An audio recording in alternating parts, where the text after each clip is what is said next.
మత్తయి సువార్త 2వ అధ్యాయము. రాజైన హేరోదు దినములయందు యూదయ దేశపు బెత్లెహేములో యేసు పుట్టిన పిమ్మట, ఇదిగో తూర్పు దేశపు జ్ఞానులు యెరూషలేమునకు వచ్చి, యూదుల రాజుగా పుట్టినవాడెక్కడనున్నాడు? తూర్పు దిక్కున మేము ఆయన నక్షత్రము చూచి ఆయనను పూజింపవచ్చితమని చెప్పిరి. హేరోదు రాజు ఈ సంగతి వినినప్పుడు అతడును అతడితో కూడా యెరూషలేము వారందరూ కలవరపడిరి. కాబట్టి రాజు ప్రధాన యాజకులను, ప్రజలలో నుండి శాస్త్రులను అందరినీ సమకూర్చి క్రీస్తు ఎక్కడ పుట్టునని వారిని అడిగెను. అందుకు వారు, యూదయ బెత్లెహేములోనే, ఎలయనగా యూదయ దేశపు బెత్లెహేమా, నీవు యూదా ప్రధానులలో ఎంత మాత్రమును అల్పమైన దానవు కావు. ఇశ్రాయేలును నా ప్రజలను పరిపాలించు అధిపతి నీలో నుండి వచ్చును అని ప్రవక్త ద్వారా వ్రాయబడియున్నదనిరి.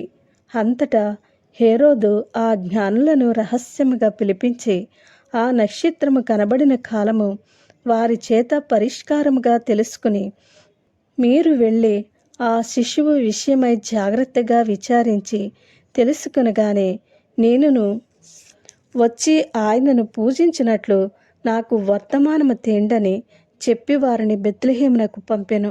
వారు రాజు మాట విని బయలుదేరిపోవచుండగా, ఇదిగో తూర్పు దేశమున వారు చూచిన నక్షత్రము ఆ శిశువు ఉండిన చోటికి మీదుగా వచ్చి నిలుచు వరకు వారికి ముందుగా నడిచెను. వారు ఆ నక్షత్రమును చూచి అత్యానందభరితులై ఇంటిలోనికి వచ్చి, తల్లి అయిన మరియను ఆ శిశువును చూచి సాగిలపడి ఆయనను పూజించి, తమ పెట్టెలు విప్పి బంగారమును, సాంబ్రాణిని, బోళమును కానుకలుగా ఆయనకు సమర్పించిరి. తరువాత హేరోదు నద్దకు వెళ్ళవద్దని స్వప్నమందు దేవుని చేత బోధింపబడిన వారు మరి ఒక మార్గమున తమ దేశమునకు తిరిగి వెళ్ళిరి.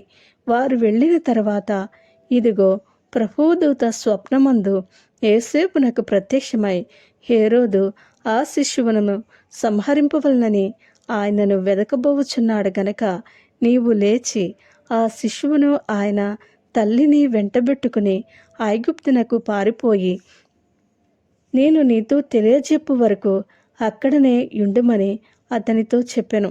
అప్పుడతడు లేచి రాత్రివేళ శిశువును తల్లిని తోడుకుని ఐగుప్తునకు వెళ్ళి, ఐగుప్తులో నుండి నా కుమారుని పిలిచితిని అని ప్రవక్త ద్వారా ప్రభువు సెలవిచ్చిన మాట నెరవేర్చబడినట్లు హేరోదు మరణము వరకు అక్కడ నుండెను.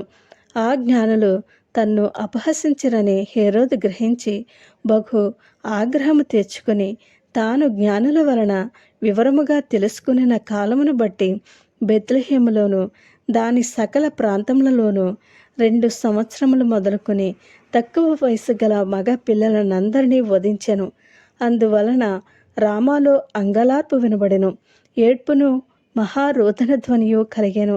రాహేలు తన పిల్లల విషయమై ఏడ్చుచు వారు లేనందున ఓదార్పు పొందనొల్లకయుండెను అని ప్రవక్త అయిన యిర్మీయా ద్వారా చెప్పబడిన వాక్యము నెరవేరెను.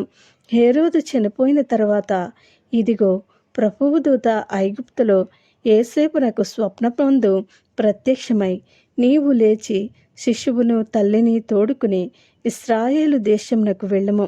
శిశువు ప్రాణము తీయజూచుచుండిన వారు చనిపోయిరని చెప్పెను.